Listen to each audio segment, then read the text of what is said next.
Hi, everybody. Welcome back. I'm super excited for this guest. She helped me save over $1,200 a month after one conversation with her about productivity, but we came to a good plan for meal planning, and she's amazing. And I've been following her and her work for a while, so I am super excited to bring her here today. And I know that no matter what you are trying to accomplish, even if it's something you didn't know you were trying to accomplish, like me saving money with my meal planning, she can help you. She's fantastic. I have Tracy Lynn Morgan. She has this cool history, but I will read you her official bio. So she's a mama of two boys, a productivity consultant, a growth coach, and a behavior change specialist. By nature, she is an essentialist, a change maker, and productivity obsessed, kind of like myself. I remember when I first talked to you and I was like, yeah, I'm doing this, this, and this. And you're like, yeah, as we do. Yeah, You've got way too much on your absolutely. plate, basically. Yeah. Welcome, Tracy. Thank you for being here. Thank you for having me. I'm so excited. Of course, it falls into the bucket of being productivity obsessed. Anytime I get to talk about it, Mm-hmm. I'm all game. Oh, yeah. I've got questions for you, especially because I'm always um, trying to juggle the things that I don't really like doing, Mm. like work and my clients, those things I can do all day long. But then when it gets down to like meals and cleaning, I suddenly have no time for it. So I'm sure you're somebody who can help me with that. So the So things that we don't have the motivation for, right? Yeah. yeah, yeah. So she has online programs and coaching to help busy moms resolve the daily overwhelm and frustration.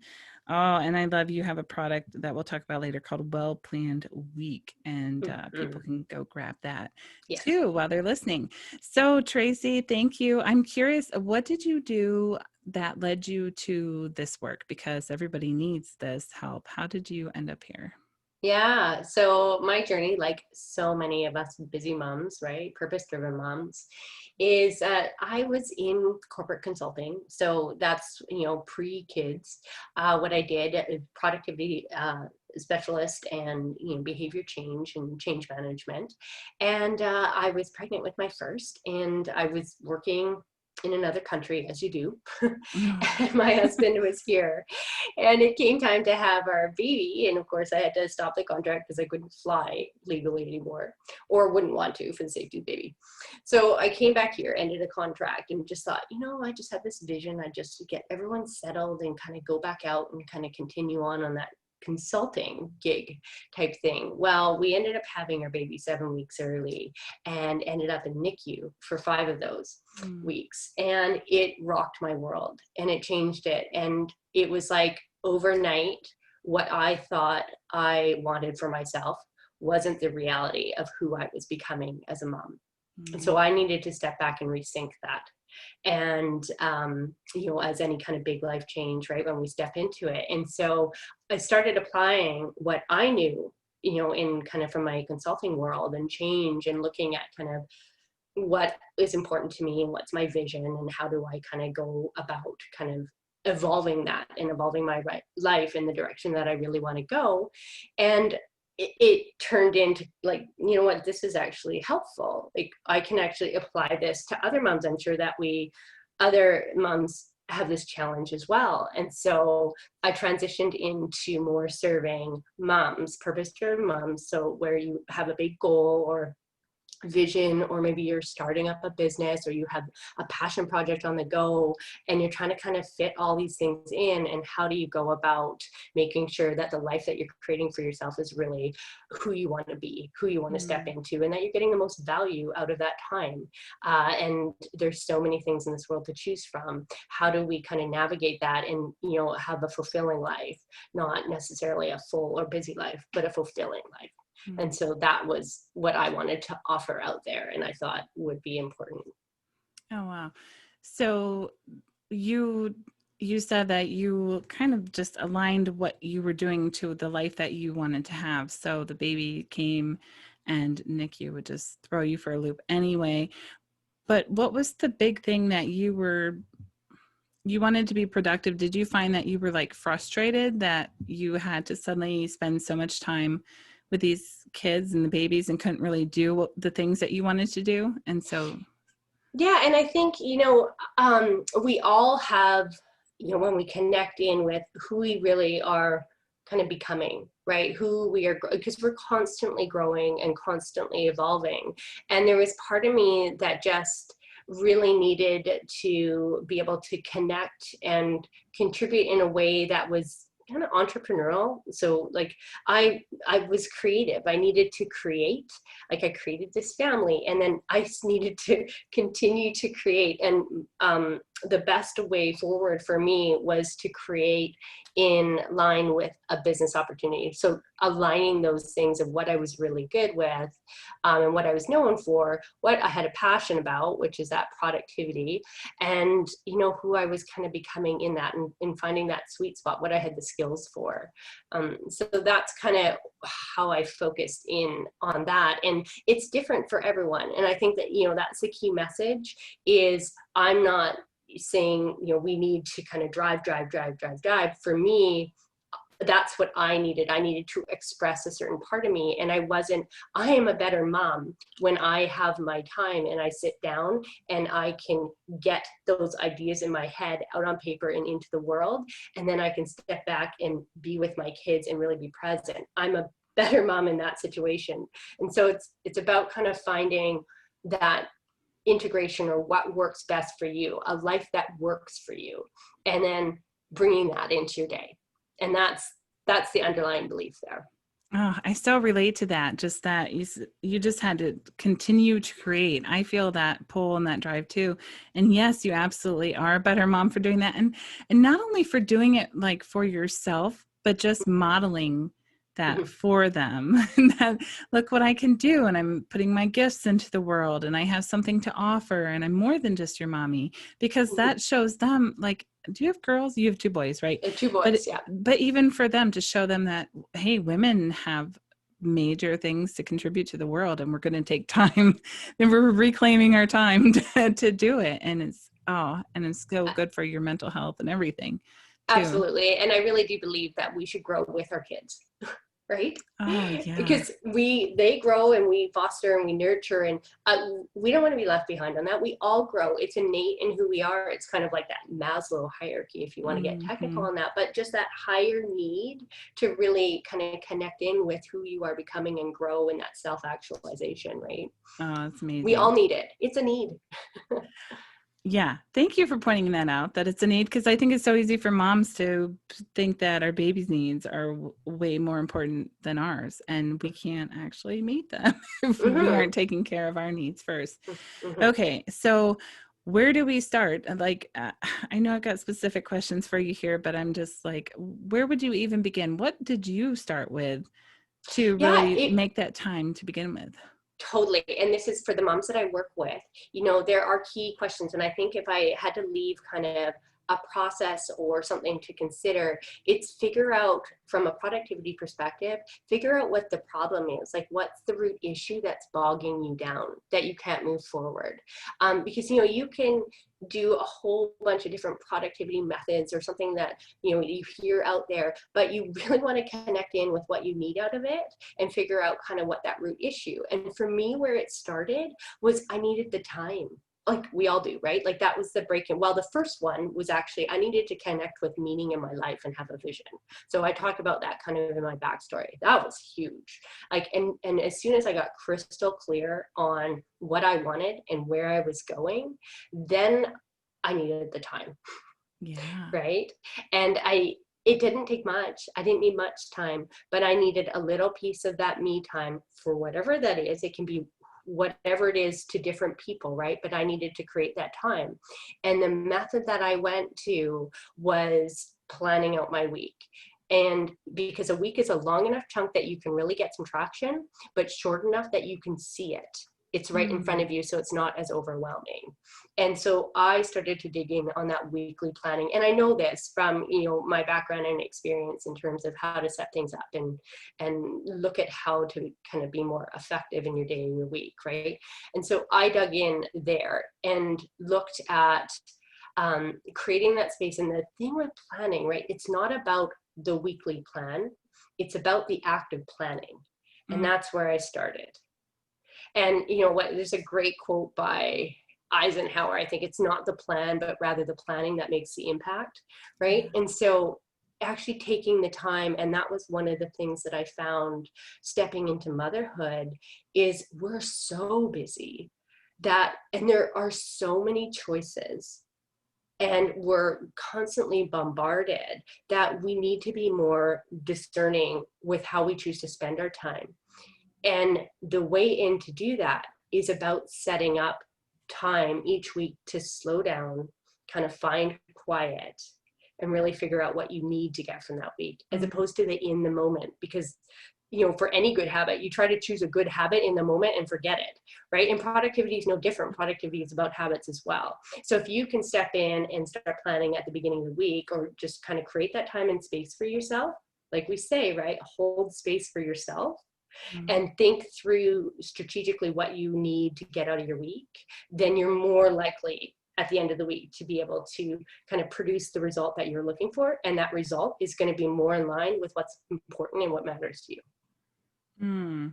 What you need to get out of your week. Okay. So when I first listened to this, I think, yeah, right. I can't create time. My kids are going to ask me for 50 different things the second I get to the block of my calendar where I plan something to do. So what do you say? But I also know that you're exactly right, because this is absolutely what you did with me. And just planning even my meals made a huge difference. So what do you say to the mom who's like, there's no way that I can schedule anything because my life is too crazy? Yeah. And so, you know, it depends on kind of what's important. And there's different seasons of our lives, right? And different things hold different levels of importance at different times. And so if that space and that importance isn't there for you because there's other things that are more pressing and more important from a value, like you really want to be with your kids, or there's certain things that are coming up. I mean, I had 2 kids that went through 2 major surgeries, like 6-hour surgeries before they were 1 year old. I did not set aside time in my week to do my work, like for more pressing things. So there's seasons of our life, right? And if you are ready to step in, and that is something that is important to you now in this season, and you see kind of an opportunity or space opening up and you want to create the time, well, then that's where you want to start to look at, okay, well, what is most important and what can I prune out?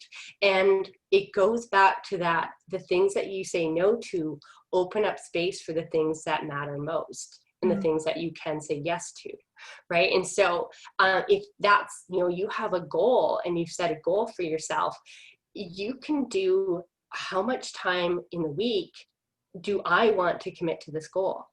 Like if I, you know, want to look into starting a business, or there's something in my business that I really want to get done, or, you know, if it's 2 hours, it's 2 hours in that week. If it's, you know, and I started, and I think like I probably was like 5 hours a week. If I can just get 5 hours a week, I'm up to 30 hours a week, you know, because I was able to grow that, but the seasons changed.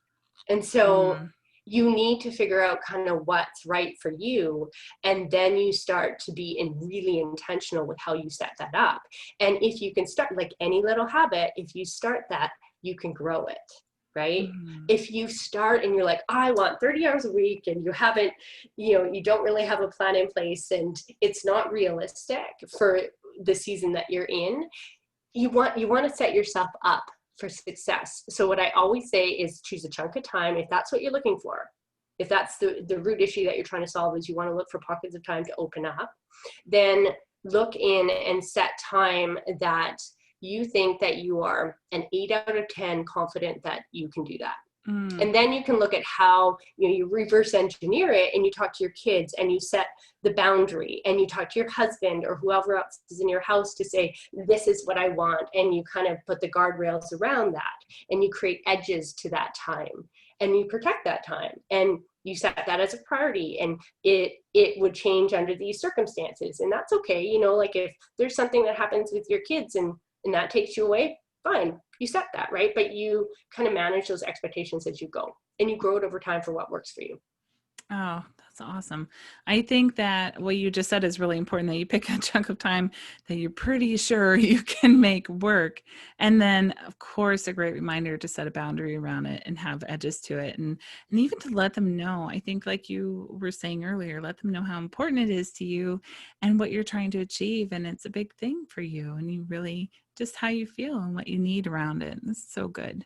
Yeah, So good. and there's so many life lessons in that for your kids too, right? And for them to kind of understand, and manage, and you grow this in your kids as well, right? You kind of set up those family norms. And I have younger kids, so I always make sure that no matter what, there's always one parent that's responsive to the kids, right? That Mm. we're doing this in a way that supports them as well. But that's where the planning piece comes in, a little bit of forethought of like, what do my kids really need? And going back to that essential, my kids don't need me to sit with them for an hour. They do need me to maybe sit with them for 10 minutes before I step into a 50-minute work block. And I set the timer and we practice it, and I get them kind of used to that, and they have their blocks of things that they can do. And I choose a time in the day when they can, like, their more natural energy is to play by themselves anyway. And we work on it over time, and it's very intentional, but it takes stepping out and kind of to reverse engineer that, to back it up, to think, what do I want? What do I need? What are the barriers? How can I resolve that? What do I need to put in place to make that happen? Mm-hmm. You can't just open up your book and say, okay, this is my 2 hours right here. Yeah. You could, but oftentimes it's a little bit of the blood. And if It you doesn't can, then work. Trust me, tell I me how tried to do it. that. Yeah, exactly. No, I think it's so important to actually be present when you're with them, and that chunking it like that, which is also what I do, is a good way to do that, because then when it's their time, I feel this, even to have it written down, I'm like, oh, I have this freedom to now just be mom. I can just be Yeah, mom and not look at emails, not respond to anybody. Right now, I'm just mom, and they get that full, like a fully present 10 minutes is way better than a not really there hour, for sure. 100%. And I call that values-based productivity. I Mm. say it is productive time if you are working towards a goal or an outcome or an experience that has a high value aspect to it. Spending time and stepping in and being present with your kids is productive time, because Mm. you are fueling that up, you're building your relationships, that connection, that bond. That is a high value experience in my books. And so sometimes we think we have that mom guilt, right? Where you step in and you're like, oh, I should be doing more, I should be more productive. Or you step in and you're working and you're like, oh, I should be with my kids, right? Mm. And it's like, if you can put those edges to your time, and when you're in work mode, that's what you're supposed to be doing, because it will free you up to be present when you're with your kids. Mm. And so and when you're with your kids, that is high value. And so you be present, and you kind of pull the most value out of that time that you can by actually being present. Don't muddle Absolutely. those. And we talk about just with our kids versus work, but I find with other things too, like right now I'm actually in a college program, and I recently moved my block of time from night, because it was never happening, to the morning, because I'm like, I know I Yeah. can do this. But having those edges freed me up to feel like, okay, this is productive. There is like a thing at the the other side of getting these courses done. Remember that. And I don't need to be doing anything else right now, because this is the most important Yeah. thing. So yeah. Yeah. And if we back it up to the week, how I would say, like, how do you actually do that when you sit down? Okay, you've created that time. What do you think about? I actually write out an essentialist. I write out for the roles that the hats that I wear. So the roles that I play, like motherhood, mothering, nurturing my kids, educating. Mhm. I'm an educator, right? A spouse, for myself, for my business, or providing for my family and household, right? 6 hats. What's most essential? What are the 20% of activities that I can do this week that are going to have 80% of the impact or difference? And I start there. And Oh. then I start to plan those things in. And from that list, I'm like, now what are my priorities? What are my 3 priorities? And I pick those tasks. Like, your priority is always going to be kind of that attention to your kids, right? But if you Mhm. look at like priority tasks, and oftentimes for me, those fit into work bundles, like spending time with my kids, I can actually schedule that in if I want, or I can set it as a habit. before I step into this work block, I'm going to spend 10 minutes of special time with my one son, and I do another work block when my other son is napping. So that's a habit, right? So how do you reinforce that?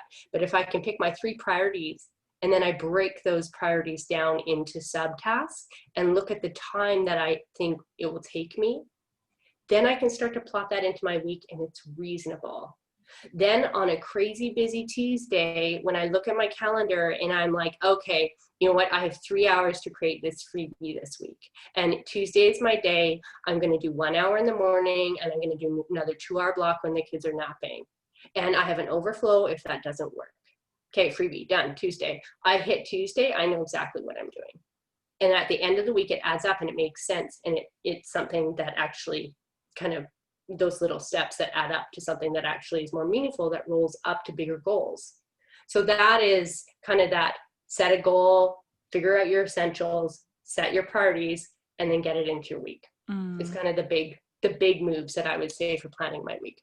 Yeah. So 2 things I heard there is that it's really kind of, you have the big goal, but then you really have people prioritize based on those different hats and set performance goals of basically what they are going to put in the week. And it sounds like little things all the time, because then they add up at the end of the week, which is what I'm finding. Like if I can do 5 hours of dishes a day or laundry a day, then it's not a big job that I hate and avoid on the weekend or something. So, but with work, it's the same thing. I love the idea of work blocks and habits. Do you think, so do you help people, like, is it a mix of habits and the actual work they do, or can everything kind of be seen as a habit?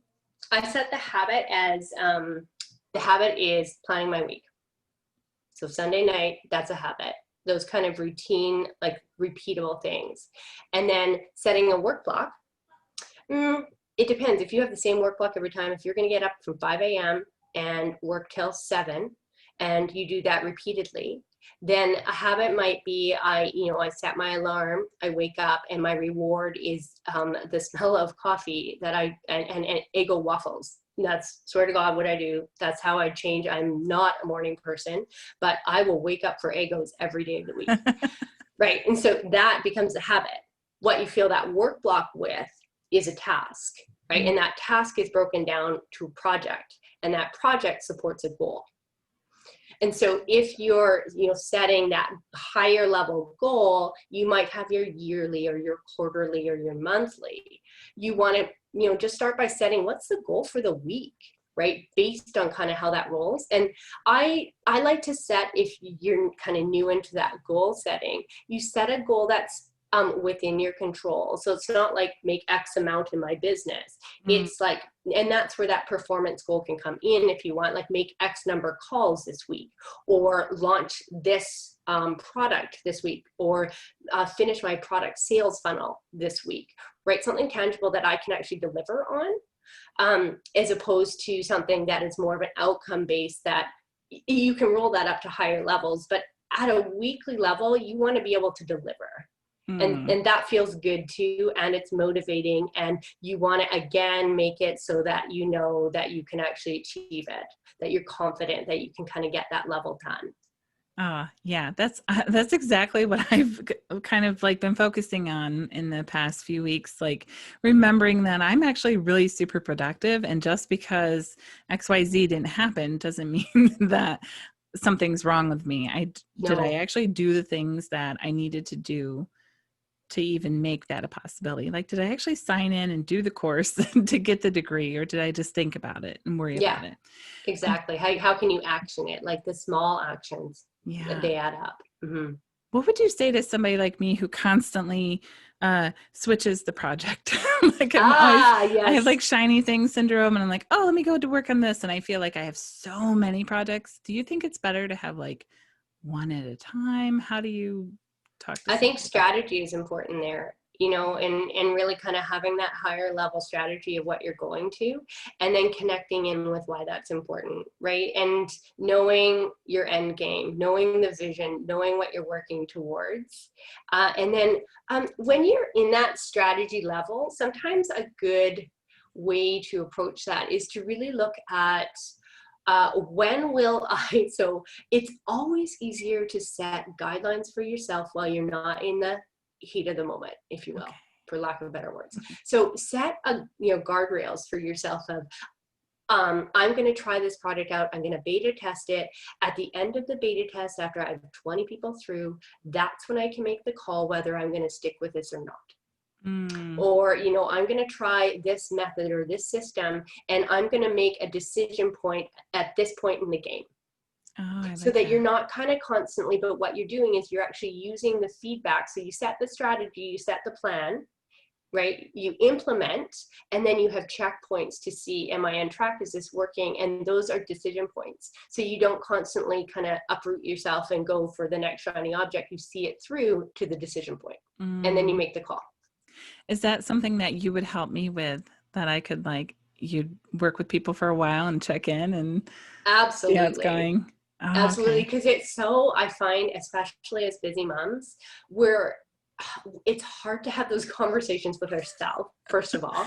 Yeah. And we don't hold space to even have those conversations because we are so busy moving, right? That sometimes you have to actually go a little bit deep to figure out, is this the right thing? What is going on? And then you kind of set that plan, and then you execute the plan. We are really good at getting things done. Yeah. What maybe sometimes is harder is, are they the right things? Are we kind of very intentional and deliberate with that time, that it's adding up and moving us towards kind of that bigger vision or goal? And and I find that people are really good at setting their goals, and they are really good at maybe, going and doing the things, but the connection between the two sometimes breaks down. And that is kind of that planning part. And really being intentional at that time. So absolutely, that's a big part of what I would do with people. Yeah. One big part, if it's not the productivity. And that's why I said I started this conversation by really knowing your root issue. And then your solution needs to match that issue. Otherwise, you're going to keep doing things and still having this problem because you're not resolving the root issue. Yeah. Okay. Well, I need you just to keep me focused. Just focus, woman. No, that's wonderful. That is so needed, because I work with so many coaches who are just there's literally 10,000 things they could do every week. And it just gets overwhelming to know, what the heck do I do with this? Yeah. And I wish I had this quote, and it's, you can do anything, but not everything. Right. And so to really kind of focus in on what's your anything. Right. Oh, wow. And, to kind of double down on that. And you don't have to do everything. You don't have to do it. And it waters down the water. That's perfect. Okay. That's the essentialist in me. I need more of that. I'm whatever the opposite of essentialist is, I'm the everythingist. Yeah. Shiny objectist. Yeah. Well, we all have it, right? We all have it, for sure. Oh, it's terrible. Okay, Tracy. So people can go to your website, tracylynnmorgan.com, actually www.tracylynnmorgan.com. Don't just search for Tracy Morgan, because you'll get the actor. You want the beautiful Tracy Lynn. And they can download your opt-in. Tell us what that helps them do. It's just kind of sets up that planning process where it gives you kind of an idea of some of the things that you can think through. But the more important part is, to set that, gift yourself that time each week and set that habit up of planning, the process of planning, and step in and kind of figure out what's most important for you. So that's kind of what the Well Plan Week covers, is what would you want to actually think through, and it gives you a little template if you don't already have a system in place for you to start from, tweak, refine, and, change it over time. Perfect. I've got to get on that. I actually love planning, but it's good to do it every week and really be intentional about it. That's awesome. Plan and then implement, right? Plan, implement, plan, implement. Yeah. I'm too much of an implementer. How old are your boys? They are almost 2, this month. And that little? Yeah. And almost, 3.5. So yeah. And busy. You can set edges around you. I'm thinking of all the women who don't have very supportive partners or something. And so we can, it's hard. And you're good at setting boundaries. And I play the long game with my kids, right? It takes a while to kind of set up these routines and help them understand kind of how we're doing this. And we we practice before we go in to say a work block and make it fun and all of those things that you do with little kids, right? But I play the long game. Like I want them to understand and kind of respect time and other, space and do it and be able to play by themselves. All of those kind of respectful parenting things rolled in. So. Yes. And I know we talked about modeling this for them, and they're a little bit young, but is there any way that you are teaching them how to do this for themselves, how to pay attention to what's important, or that you even think about teaching them this as they get older? Is there Yeah, anything you can think of that you would advise parents do with their kids to teach them how to think this way? I think it's just important to, it's that resilience factor. Resilience is really important to me. So I want them to always reflect on, what was enjoyable about your day. Mm. What did you enjoy? What did you look forward to? In, if you have those hard conversations, what didn't work, and really just being honest and respectful and walking them through. If they can't have this, well, that's okay. I know, you feel that emotion. What else is out there? What do you have to look forward to? What did work? And problem solving through, if something isn't working, what can we do that about? What can we do about that to kind of move forward, as opposed to kind of perseverating or kind of making things worse, catastrophizing in their brain. Like, I didn't get this, it's the end of the world. Like, I really try to break some of that kind of mental self-talk and really try to set those positive habits, because I think that falls in line with kind of resiliency for me anyway. So, if they don't get their way, that's an opportunity to walk through what can they do, how can they make this work for them. Ah, perfect. And that's perfect to do right now with your little ones. Yeah. They're going through it every day, I'm sure, of not Yes. getting their way, but beautiful. Thank you so much, Tracy. I was so happy to talk to you, and this is going to help so many people. Oh, thank you for having me, Beth. It's always a pleasure to talk to you. I love it. Yes. All right. Have a good one. You too.